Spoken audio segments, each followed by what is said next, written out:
If you've ever felt completely lost in the world of longevity, you are so not alone. One day you hear one thing, and the next day you hear the exact opposite. It's just a sea of conflicting advice and a whole lot of noise. Today, we're gonna cut through all that, piece by piece. Right? You see stuff like this all the time. On one hand, you've got these brilliant minds like Peter Diamandis who are taking, a massive number of supplements, trying to get every single advantage science has to offer. And it's fascinating, for sure, but for most of us, it can feel a little overwhelming. And then you get the other side of the coin. These aggressive, absolute statements that just demonize entire food groups. You've heard them all before. Sugar is poison. Carbs are the enemy. Fat will kill you. It's simple, it's loud, but is it really the whole story? And this right here gets to the heart of it. We've all become skeptics, and honestly, for good reason. We're constantly asking ourselves, is this person sharing real knowledge, or are they just trying to sell me something? This distrust, this confusion, it's exactly why we need a clear framework to work from. So, how do we actually build that framework? Well, we start from the ground up. Before we even think about supplements or futuristic tech, we have to build a rock-solid foundation. First things first, we gotta define the goal here. Are we just trying to add more years to our life?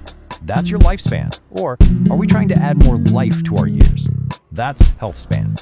See, the real goal of longevity isn't just about hitting 100. It's about feeling great when you're 90. This number, 15 years, really highlights the core problem. In the US, the average lifespan is around 78 years, but the average health span, those years we spend in good health, is only 63. That's a 15-year gap, a decade and a half, often filled with chronic disease. That is the gap we are trying to close. So where do we even begin to close that gap? Well, surprisingly for a lot of people, it starts with muscle. As Dr. Robert Wolfe points out here, we need to stop thinking about muscle as just for, lifting heavy things. It is a critical metabolic organ. It governs how our body manages energy and nutrients. It's absolutely central to our metabolic health. So this means your foundation can really be simplified to what I call the big three. Number 1, protein, for that vital muscle tissue. Number 2, fiber, for good digestion and blood sugar control. And number 3, hydration, which every single cell in your body depends on. If you can nail these 3, you are building a seriously powerful base for a long health span. Okay, so once that foundation is solid, then we can move to the next level, the super confusing and, let's be honest, often overhyped world of supplements. This is the question everyone asks, right? Are we just wasting our money on pills that our body doesn't even use? It's a totally fair question, and the answer is, well, sometimes yeah, but definitely not always. Think about this. One analysis suggests that a staggering 90% of Americans are deficient in at least one essential nutrient. 90%! That tells you that even with a pretty good diet, there can still be gaps. Big gaps that need to be filled. And these gaps happen for all sorts of reasons. Obviously, a diet that's low in nutrients is a big one. But even if you eat well, poor gut health can stop you from actually absorbing those nutrients. And then there are certain medical conditions that interfere, or times when our bodies just need more, like if you're an athlete or during pregnancy. And this is exactly why the expert advice is so clear. Don't guess, test. Taking a shotgun approach with some generic multivitamin probably isn't going to fix your specific needs. As Dr. Sarah Ballantyne says, the smart way to do it is with targeted supplementation based on actual data from your blood work and done with a doctor's help. And get this, it's not just about what you take, but how you take it. Some vitamins and minerals literally compete with each other. For example, if you take high doses of zinc, it can block your body from absorbing copper. High calcium can interfere with iron.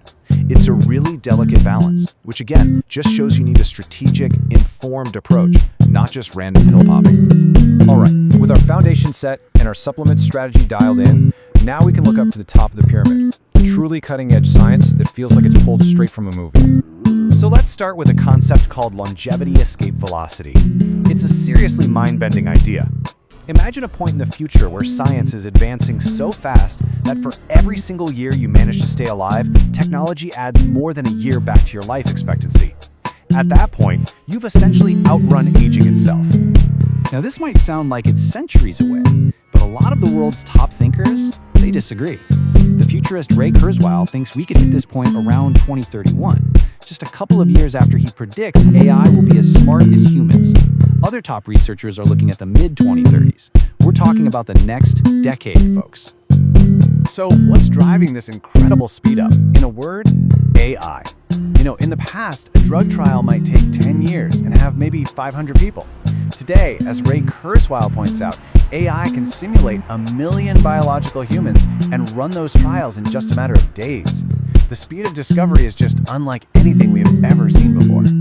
And this whole idea of technology and biology merging together is set to go even further. Kurzweil actually envisions a future, again in the 2030s, where we can connect our minds directly to the cloud, basically boosting our own intelligence with all the power of AI.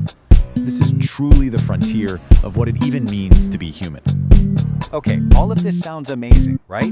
We've got foundations, supplements, AI, but there is one more piece to this puzzle, and it's something you have complete control over right now, today, and that's your mindset. Like Peter Diamandis says, we tend to overlook mindset, but it is one of the most powerful longevity tools we have. Your beliefs, your outlook, your sense of purpose, these aren't just fluffy, abstract thoughts. They create real, measurable, physiological changes in your body. The hard data on this is just stunning. A huge study of nearly 70,000 people found that after controlling for all the other factors, optimists live, on average, 15% longer than pessimists. 15%. Your attitude about the future directly impacts how long you actually get to experience it. It's incredible. So as we wrap this up, think about it like this. We've built a pyramid for longevity. At the base, a solid foundation of protein, fiber, and hydration. In the middle, a smart targeted supplement strategy. And at the very top, the incredible promise of future technology. But the whole thing is powered by your mindset, which leaves us with the ultimate question. It's not just about how we can live longer, but what we'll do with that extra time that truly, truly matters.